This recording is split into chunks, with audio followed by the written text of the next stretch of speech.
Buenos días compañeros, ahora yo les presentaré el tema 1.4 que es circuitos de control híbridos, electrónicos y electromecánicos.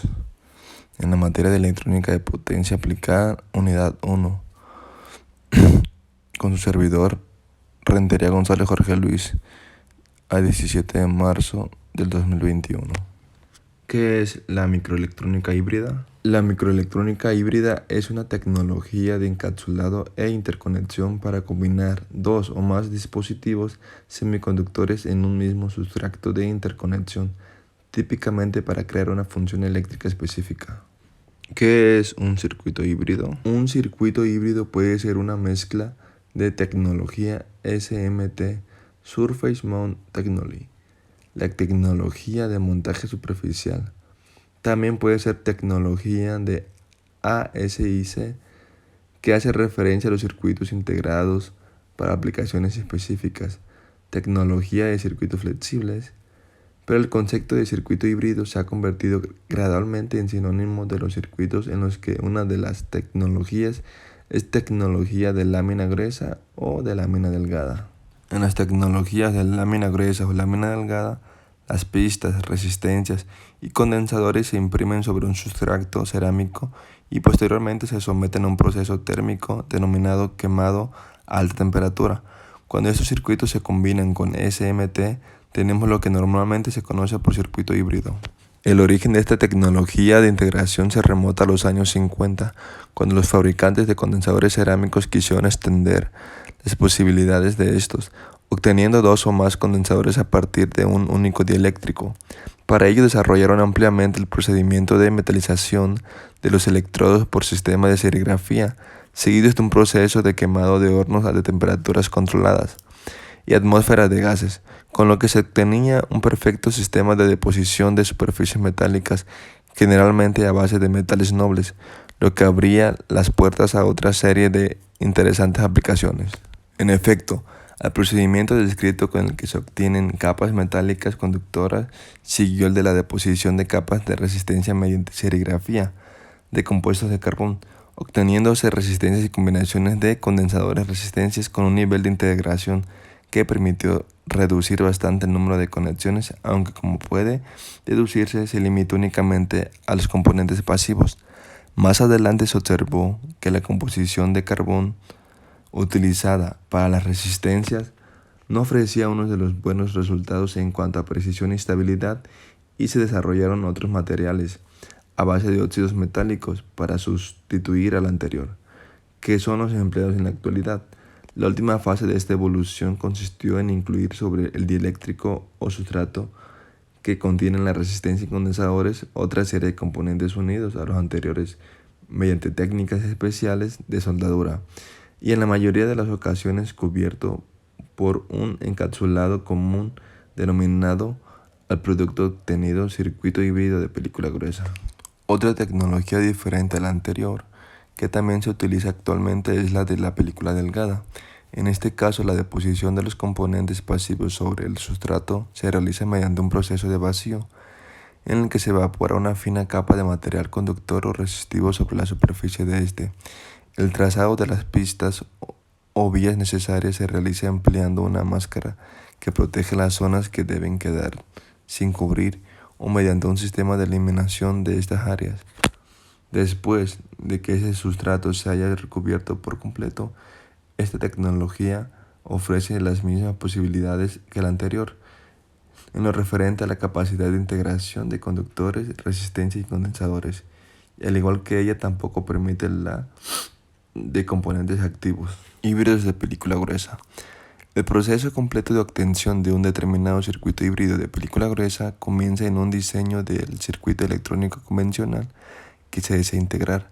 A partir de él, se efectúa un prototipo de híbrido con el que se intentan cubrir las características necesarias.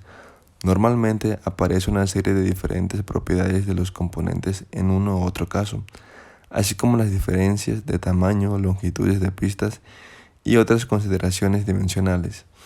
En muchas ocasiones es preferible hacer una simulación con componentes convencionales sobre circuito impreso de ciertas características particulares de la película gruesa, Se pueden simular con pequeños condensadores las capacidades parásitas de los cruces entre conductores y con pequeñas resistencias, las que ofrecen ciertos condensadores demasiado largos y estrechos. Para realizar el montaje, los circuitos híbridos usan o utilizan circuitos integrados, tanto encapsulados como sin encapsular.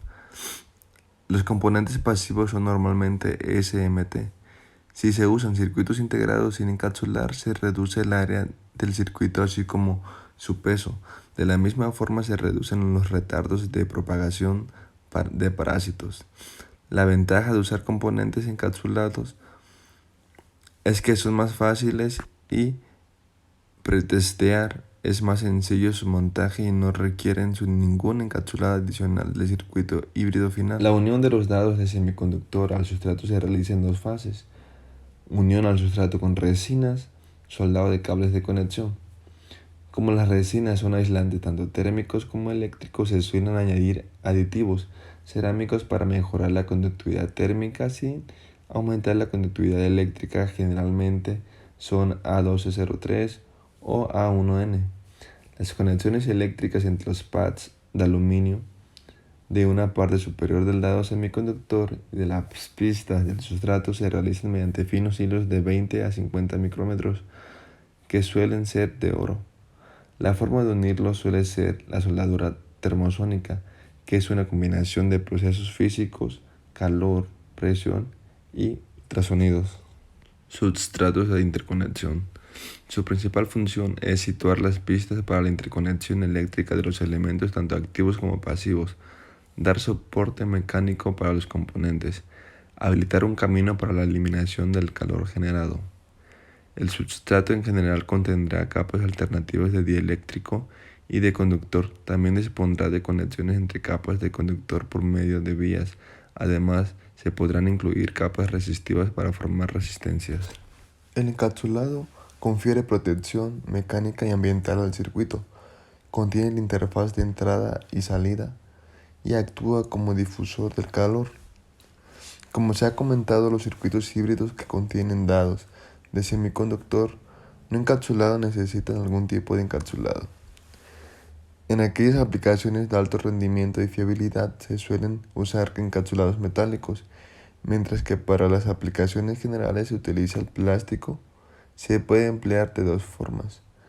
Se recubre el circuito con una lámina y posteriormente se cura. Se moldea el plástico sobre el circuito. Ventaja de los circuitos híbridos sobre los PCB, los THT y los SMT, que son circuitos impresos. En calidad, los circuitos híbridos se someten a corte por láser, ofreciendo menores tolerancias en componentes. En fiabilidad, los circuitos híbridos se testean como componentes independientes, por lo que son más fiables que los circuitos tradicionales, hechos con componentes discretos. Las resistencias ya no tienen soldaduras, ya que están depositadas sobre el sustrato. Los circuitos trabajan a menor temperatura, por lo que la esperanza de vida aumenta. En costos, en general, los circuitos híbridos son más baratos que los circuitos convencionales. Un único componente a comprar en vez de muchos. Inventario reducido, inspección de entrada menor, montaje más sencillo por lo que se reducen los costos asociados, menor número de rechazos por el aumento de fiabilidad, necesidades reducidas de mano de obra para el montaje y administración, miniaturización. Con respecto a los PCB, los THT, se puede alcanzar una reducción de tamaño de 50 al 65%. Aplicaciones típicas: controles remotos, regulación de temperaturas, controles de luces de emergencia, sistemas de seguridad, alarmas de automóviles, control de encendido, control del motor, sensores ópticos e inductivos de proximidad, infrarrojo, transductores de presión, transmisores y receptores de radiofrecuencia, detectores de ultrasónicos, detectores infrarrojos, filtros reguladores y detectores de corriente, amplificadores, micrófonos, preamplificadores, módem, conversores de corriente directa a corriente alterna y viceversa, control de tensión e intensidad, en equipos de sonido, preamplificadores, amplificadores, mezcladores, ecualizadores, etc. Bueno, gracias por su atención. Aquí les dejo mis fuentes de consulta.